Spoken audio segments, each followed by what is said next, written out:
Hello and a very warm welcome to No One Gets Out of Here Alive.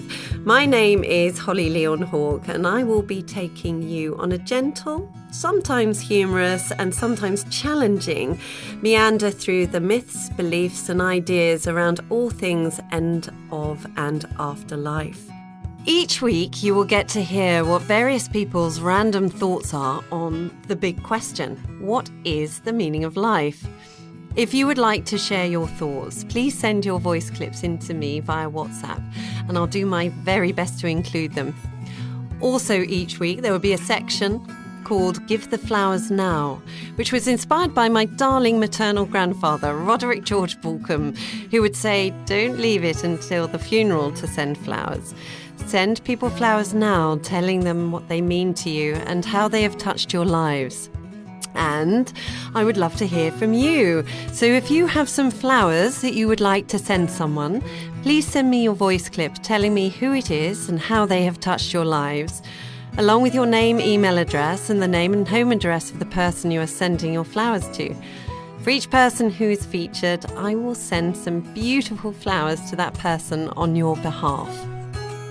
In this series of podcasts, I will be chatting with a whole range of guests, from sound artists, willow weavers, through to end-of-life doulas, and people who have had near-death experiences to help give you a more holistic, rounded view.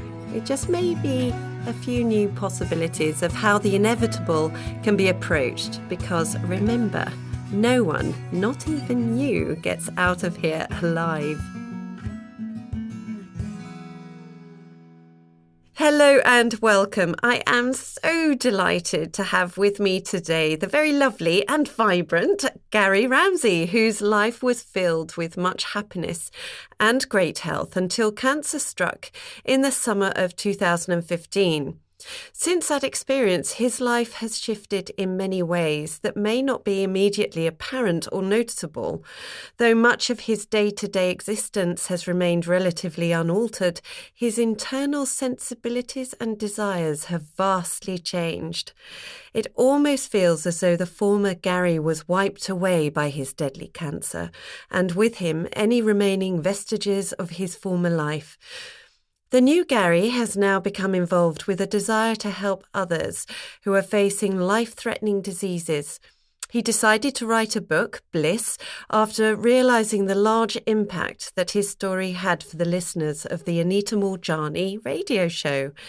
His hope is that through his book, he will be able to give comfort and support to many more. He would also like to spread the message that each of us already contains all the resources necessary to fulfill our greatest dreams. So, hello, Gary. Thank you so much for being here today with me, all the way from where are you based, Gary? Well, I'm here in Jersey City, right across from New York City. How exciting. Yes. So, I'm based in Kent, down the southeast of the UK, so a long way away from you, but yeah, no, it's great to connect. So please, can you take our listeners through your story? What happened? Absolutely. I began experiencing some health issues, which I was not really sure of what they were really about.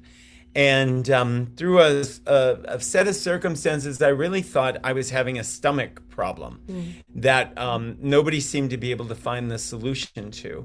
And then lo and behold, I finally was given to a specialist, and the specialist referred me to this special urologist, and lo and behold, I had kidney cancer, which was quite shocking to find because I really felt pretty good, except I did experience a loss of weight that was inexplicable. And then when I received the diagnosis, the doctor looked at me and he said, I have to tell you, you could die at any minute. And I just kind of looked at him and I said, really? What is that? How? And he explained that I had a very, even though it was kidney cancer, I had a very rare tumor that had grown from the kidney through the renal vein, and it was going up toward the heart. And he explained these are very deadly. They're in a very bad place. They're very hard to operate on. There's not a lot of success. And he said, and I have to tell you, if you go on the operating table, you probably will not survive. So if I were you, I would get your affairs in order as quickly as possible. And I would, make plans not to be here. Wow. And so that was really shocking. And I was, I've got to tell you, I think about this back when it all happened. I really didn't know what to do or what to say. At first, really, I thought he was joking because I've never heard, the diagnosis, you could die at any minute. But then when I realized, that this was really true, my brain kind of went into another mode. And all I can explain is that I felt very calm, like super calm. And I remember I asked for all of my test results. I didn't know why I asked for them. I just did. And then I, from there, just started to kind of take in all of the information that I was being given. And then finally, I just got to the door. I got out of there. He had given me names of specialists, operating people to operate on. But again, he kept saying, you really probably will not survive this. And I got out the door and it was like a breath of fresh air. And I thought, oh my God, I'm free. Wow. And all of a sudden I had this feeling of lightness, just like a state of calm and ease and vibrancy. And I remember there was a small park not very far from the office. So I walked toward that park. It was a beautiful day. It was absolutely gorgeous. Yeah, I couldn't have died on a better day if I had died right then. And I saw all these people in this park and these little children and people with their nannies or their mothers or fathers or old people sitting there. And all of a sudden it hit me and I thought, oh my God, anyone, anywhere can die at any minute. And the only difference between me and them is I have all these papers in my hands that are telling me it's going to be me and it's going to be soon. But anybody here might not make it home for dinner. And then it was like, woo! It seems like a simple realization, but it was just huge. It was absolutely huge. And all of a sudden, I went into this extreme state of what I will always call bliss. I felt like I was not on this planet any longer. I was not Gary Ramsey. I did not have problems. I was not going to die. I was going to be forever.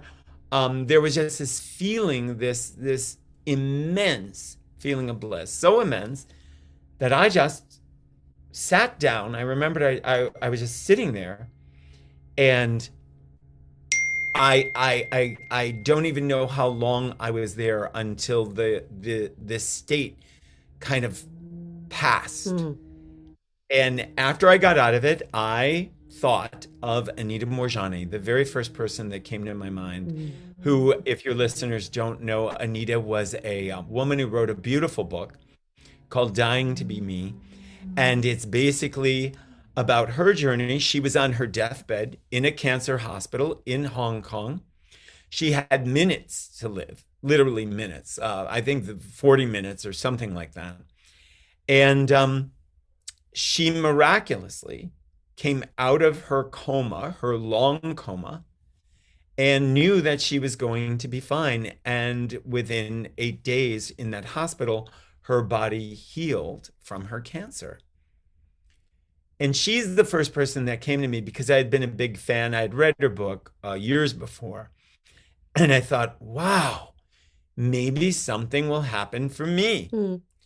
Maybe I don't know. I feel so good. Which And is not the normal reaction, is it, when you've just been not the told? normal reaction. I will You could say pop your it was clogs any one of, moment.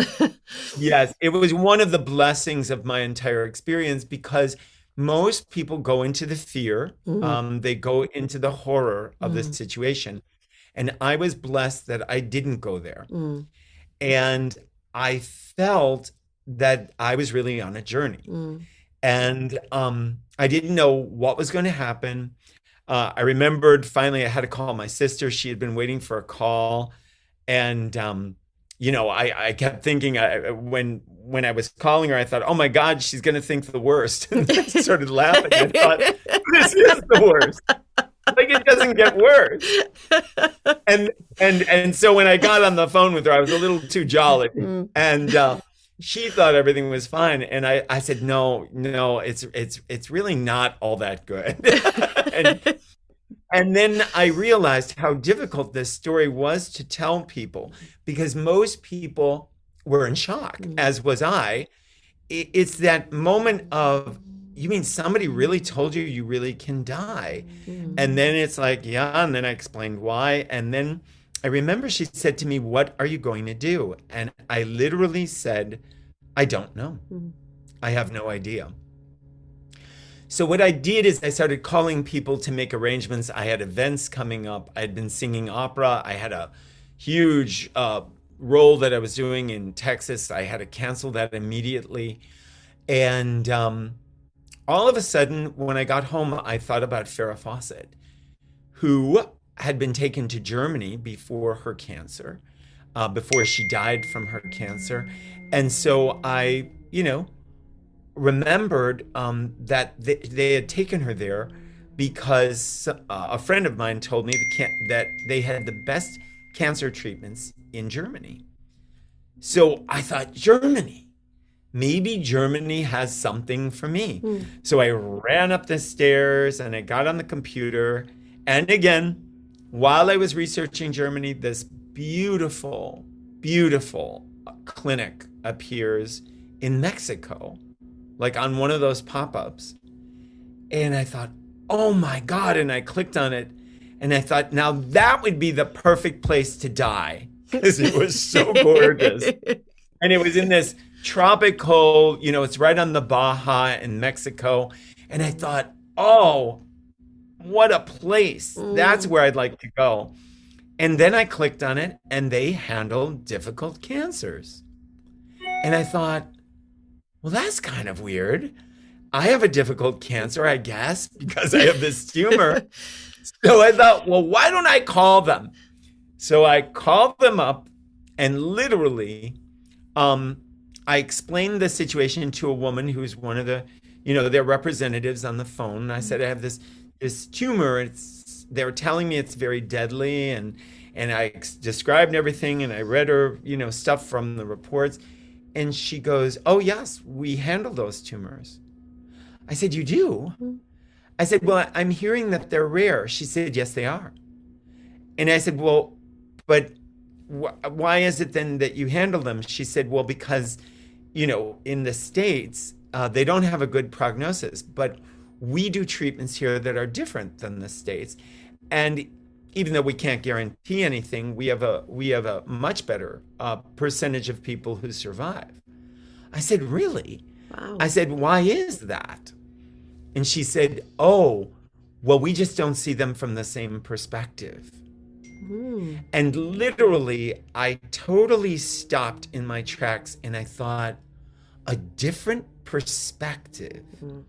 Isn't that amazing? We see it from a different perspective. And that was my first clue about the world of dying, of cancer, of disease in general, that it really is all about perspectives. It is not what people think. People think medical science is a true, it's exactly the way that it's stated. But it's actually not, because you have human consciousness, you have the human spirit, you have many factors that actually play in that can override medical science, quote unquote. Anita Morjani being one of them, and me being another. And so that was it. And then the next thing she said, and by chance, do you have your medical records with you? It would really speed things up. Wow. And I said, yes, I took them from the doctor. And she said, oh my God, that was so, astute of you to do. And then she said, well, how long ago has it been since you were diagnosed? And I said, like a couple of hours ago. And she was like, wow, you're in really good shape for someone who just got diagnosed like that. Yeah. And I said, well, thanks so much. She said, well, now that you have your papers, we're not going to waste any time. And I said, good, because I don't have any. I said, they're saying any minute. Were you in this jolly mood when you were talking to her? You were still in that state of bliss. Yes. We started laughing so hard because, the whole thing when I really stepped out of it was almost surreal. It was like it was happening to me, but it wasn't really happening to me. And she then said to me after we laughed about that, she said, it's people like you who survive horrible circumstances. And I just went, thank you. Thank you so much. Because she said, no, I'm serious. It's about outlook. It's about how you're receiving all of this. She said the people that become terrorized by their disease are the ones that generally don't do very well. Yeah. And I said, well, I plan on doing well right up until the minute I can't. Great philosophy for life there. It really, Yeah. I mean, I live by it. I live by it now. And that was it. I mean, things happen so fast. I could go through so many stories, but the key was it was all divine providence. I mean, something would arise, there'd be a problem, and then something miraculous would happen. It would be solved. I mean, this just went on until I arrived in Mexico. And which, by the way, I was diagnosed on a Tuesday. And I was in Mexico on Sunday morning. It's a 3-hour time difference. So I left, I think I flew out at about 6 a.m. And I was there in time for lunch, And I realized it was such that this event was blessed. And that's also why I called my book Bliss, because it started from a feeling of bliss, one hero's journey. And I use the one because I believe we're all heroes on our journey. And all of the heroes and heroines, however you want to say that, are marching towards their destiny, their journey. And that's really how I felt throughout the trip. Although I will tell you, Holly, I still didn't think I was going to survive. Even though Mexico had a much better perspective and they had a much better outlook, I really, really still felt in the back of my mind that this may not go well. And I was prepared for death. And what I will say is one of the most powerful places to be is to not need a particular outcome. Yes. So I was neither needing to live or needing to die. I was on the paradox between life and death. And I became accepting of either way. I became very accepting of what the end was. And I had faith that the very best for me would unfold in this journey that we were on.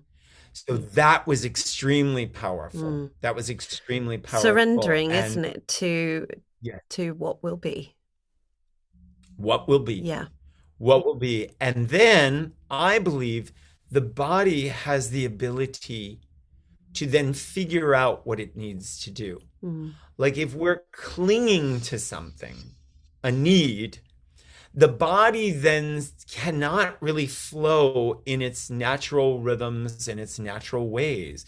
It gets kind of stuck in its energy. And it's trying to do this, but then the disease is trying to do that. And there's a struggle, there's a fight. And I gave up the fight. I just gave it up. I didn't try to fight the cancer. I didn't try to fight staying alive. I didn't try to, none of it. None of it.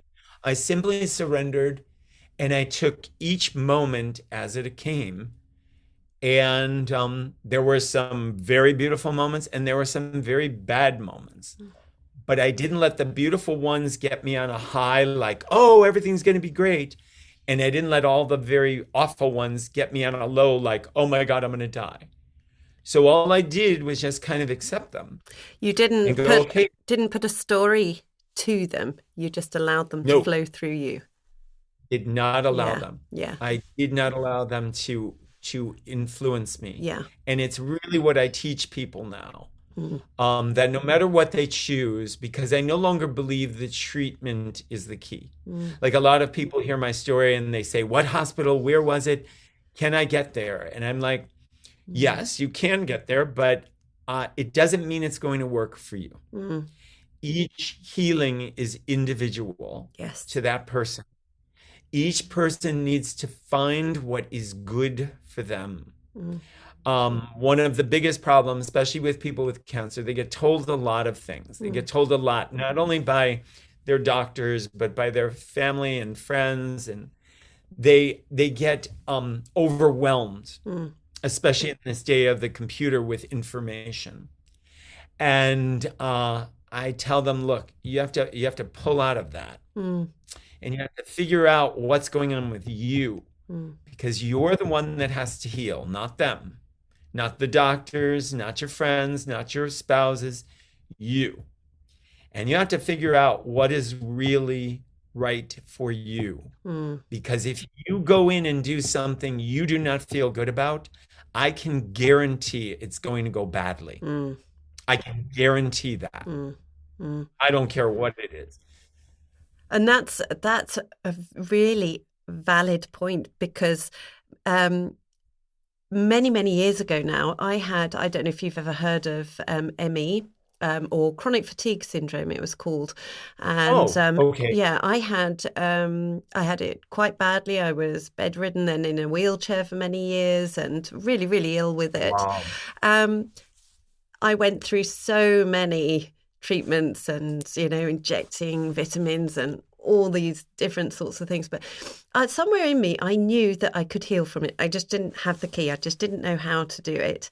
And I came across something called the lightning process in the UK. It's basically NLP, so neuro-linguistic programming. So, yes, I've heard. Yes. Which is when I was reading your book, and I was thinking, it's having control over your thoughts, isn't it? And choosing. Yes. But from a place of absolute belief as well, isn't it? Yes. Yes. Because that was one question we were asked when I did this course was, do you believe you can change your belief? Does it take a long time to change your belief system? Oh. So what are your thoughts? Do you think it takes a long time to change your belief system? No, it can happen in a heartbeat. Yes. It can happen like it did for me. It just, boom, it just hit. Yeah. And yes, for some people, it can take a longer time. And I understand that. Yeah. Because of whatever fears or apprehensions they may have. But you can always change the belief. All of our life is based on our belief and our faith. That's what it's based on. And so everything we believe in, have faith in right now, has been programmed into us since we were born. And so whatever has been programmed in can be reprogrammed and rearranged at whenever the person is willing to open up to that. And that's key, isn't it? You've got to be that is willing. So key. You've got to be willing. You've got to be willing, and you have to have that kind of magical, miraculous ability to open up to something greater than what you may feel your situation is. And I now know that no matter what, I've lost all fear of dying. I don't have it anymore. I don't have a fear of disease or getting disease. Even like with this COVID, I've never for a second been even remotely fearful or apprehensive about it at all. And that's what I work with people, because when you lose that, you have true power. Yes. You no longer are being controlled. No longer can doctors or governments or any of these kind of things control you, really. They can try, but it's just a game. It's just a game. And that's how I feel everything is now. It's just a game. And I play whatever game I feel is appropriate that I need to play because they're asking me to play it. But I'm always aware it's just a game. It's not real. It's not real. And that's really interesting, because I know from reading your book, you mentioned that prior to this experience, you were very much it sounded like you were a bit of a rescuer and wanted to make everything all right for everybody, and you'd put everybody else before your own needs, and Absolutely. and there can be a real disconnect for many people like that. That actually to stand in your power is not being selfish. Not at all. Yeah. It's not being selfish at all. Yeah. And what I really learned is that, people, I based my importance on what I could do on the outside. But then I realized that what I do on the inside is and how I embody me is helping people on the outside.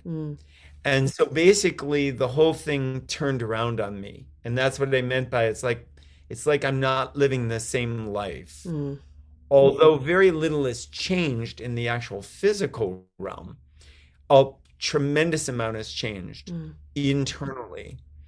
And I no longer feel the need to please or the need to help or to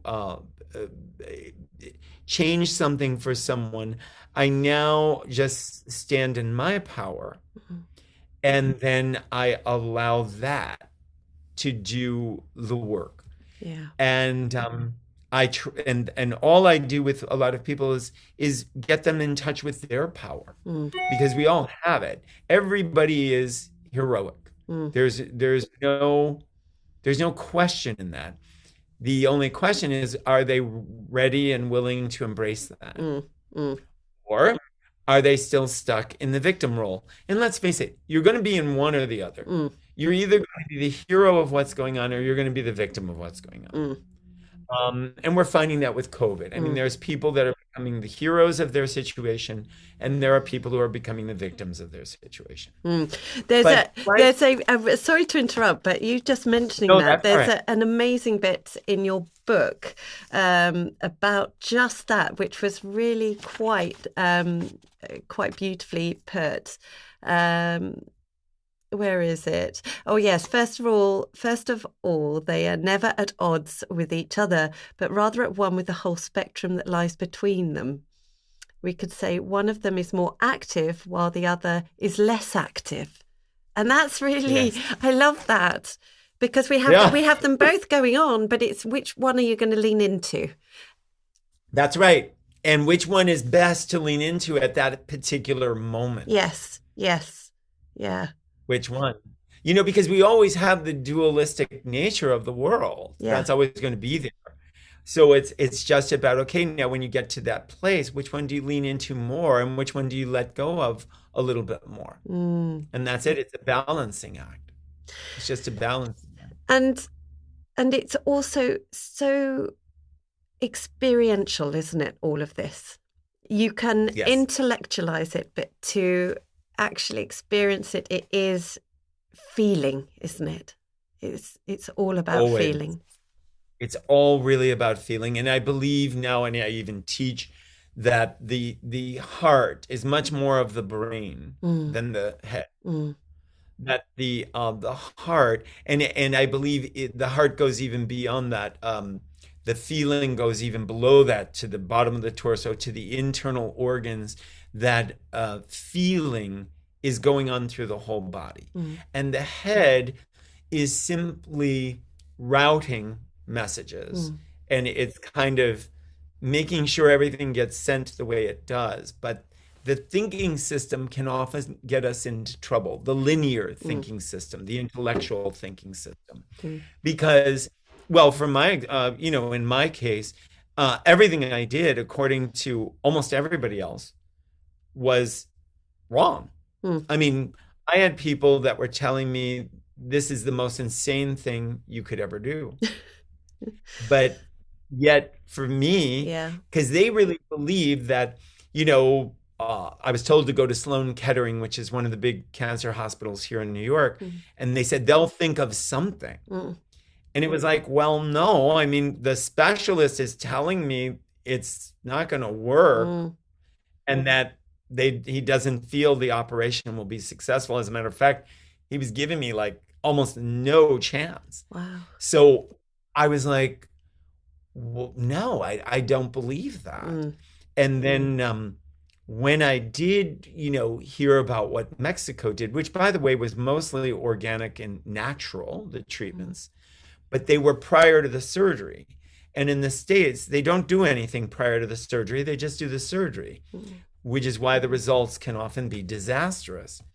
And it was like my mind and my body and my spirit were prepped for this highly dangerous surgery, because both medical professions, the Mexican and the American, they both said it's a very serious situation.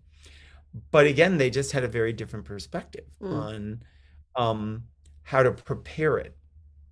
And that's a key. That's a key.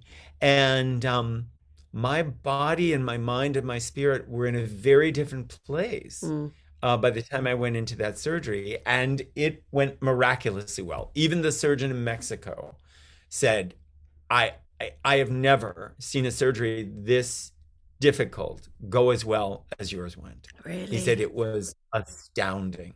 That's just incredible, isn't it? Absolutely incredible. And you think about, the reaction from the initial doctor, and fear, terror, gloom, and then the people in Mexico who were like, yes, it is serious, but there wasn't that same fear energy in it. It was, we'll do our best. Yes, yeah. And they was all encouraged my outlook. And even the doctors, even the surgeon, when I met him the first time, he's like, keep up with that outlook. You have such a great outlook. I said, look, I'm either going to live or die. Either way it goes, it's great. And I would have everybody laughing.